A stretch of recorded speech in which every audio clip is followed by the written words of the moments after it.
ಅವರನ್ನು ಅನುಸರಿಸಿ ಗೃಹರಕ್ಷಕ ದಳ,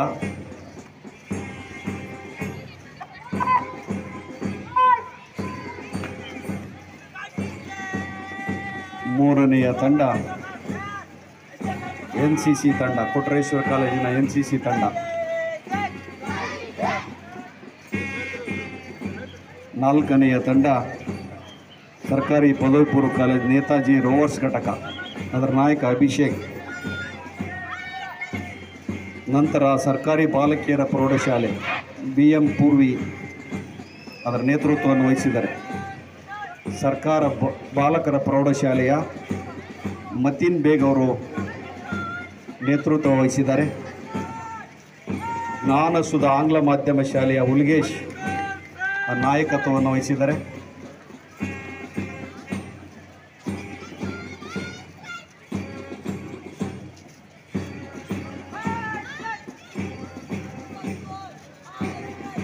ಸರ್ಕಾರಿ ಮಾದರಿ ಹಿರಿಯ ಪ್ರಾಥಮಿಕ ಶಾಲೆ ಗಚ್ಚಿನಮಠ ಅನ್ನಪೂರ್ಣ, ವಿಜ್ಡಮ್ ಎರಾ ಆಂಗ್ಲ ಮಾಧ್ಯಮ ಶಾಲೆ ಇದರ ನೇತೃತ್ವವನ್ನು ಅನಿರುದ್ಧ ವಹಿಸಿದ್ದಾನೆ.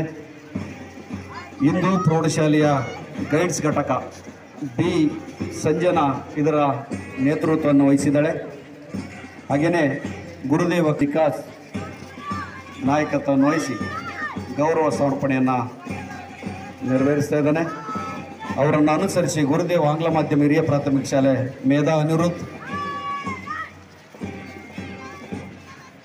ಅವರನ್ನು ಅನುಸರಿಸಿ ಗುರುದೇವ ಆಂಗ್ಲ ಪ್ರೌಢಶಾಲೆಯ ಕಲ್ಪನಾ ಅದರ ನಾಯಕತ್ವವನ್ನು ವಹಿಸಿದ್ದಾರೆ.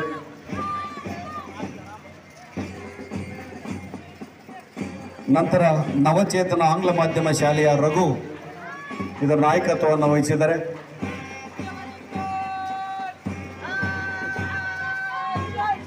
ಅವರನ್ನು ಅನುಸರಿಸಿ ವಿದ್ಯಾಭಾರತಿ ಆಂಗ್ಲ ಮಾಧ್ಯಮ ಶಾಲೆಯ ವಿನಯ್ ಕುಮಾರ್ ಮುಂದಾಳತ್ವದಲ್ಲಿ ಗೌರವ ಸಮರ್ಪಣೆಯನ್ನು ಮಾಡ್ತಾ ಇದ್ದಾರೆ. ಕೊನೆಯದಾಗಿ ಹಿಂದೂ ಸ್ಕೌಟ್ಸ್ ತಂಡ ಸಮರ್ಥ್ ಗೌರವ ಸಮರ್ಪಣೆಯನ್ನು ಅರ್ಪಿಸ್ತಾ ಇದ್ದಾರೆ. ಮಾನ್ಯ ಶಾಸಕರು ಮತ್ತು ಮಾನ್ಯ ತಹಸೀಲ್ದಾರರು ಮತ್ತು ಪತ್ರಿಕಾ ಮಾಧ್ಯಮದ ಸ್ನೇಹಿತರು, ಮತ್ತೊಮ್ಮೆ ನಿಮಗೆಲ್ಲರಿಗೂ ತುಂಬ ಹೃದಯದ ಅಭಿನಂದನೆಗಳನ್ನು ಹೇಳ ಬಯಸ್ತೇನೆ. ಬಂಧುಗಳೇ, ಭಾರತ ದೇಶ ಬಹಳ ಬಲಢ್ಯ ದೇಶ ಅನ್ನುವಂಥದ್ದು ಕೂಡ ಸಾಬೀತಾಗಿರುವಂಥದ್ದು ತಮಗೆಲ್ಲ ಗೊತ್ತಿದೆ. ಭಾರತ ದೇಶಕ್ಕೆ ಸ್ವಾತಂತ್ರ್ಯವನ್ನು ತಂದುಕೊಟ್ಟಂತ ಮಹಾನ್ ನಾಯಕರುಗಳು ಇವತ್ತು ನಾವು ಅವ್ರನ್ನ ಸ್ಮರಣೆಯನ್ನು ಮಾಡೋಣ. ಇವತ್ತು ಸರ್ದಾರ್ ವಲ್ಲಭಾಯ್ ಪಟೇಲ್ ರವರು ಮತ್ತು ಲಾಲ್ ಬಹದ್ದೂರ್ ಶಾಸ್ತ್ರಿ ಅವರು, ಡಾಕ್ಟರ್ BR ಅಂಬೇಡ್ಕರ್ ಅವರು ಇವತ್ತು ಈ ದೇಶಕ್ಕಾಗಿ ಅವರ ಕನಸು, ಮಹಾತ್ಮ ಗಾಂಧೀಜಿಯವರು ಅವರ ಕನಸನ್ನು ನನಸ